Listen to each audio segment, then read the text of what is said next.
Korang tahu tak apa yang best sebenarnya kalau korang datang dekat Arasu ni?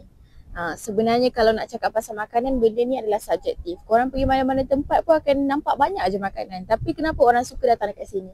Antara sebab dia, yang pertama sekali sebab korang akan dapat cipta satu memori, satu kenangan yang indah yang tak dapat dekat tempat lain. Nak makan atas air, okay, dengan environment yang sangat-sangat orang kata tenang, healing, nampak tasik, okay, ada buskers.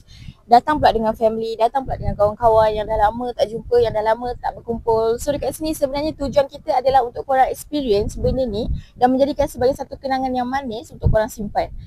Okay, dekat sini pun ada banyak pilihan makanan.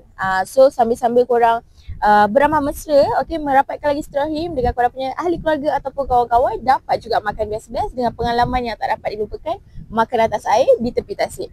So korang kalau nak rasa pengalaman ni, tolong datang dekat Arasu Restoran Terapung, rasai sendiri, confirm korang akan repeat. Arasu Restoran Terapung terbaik.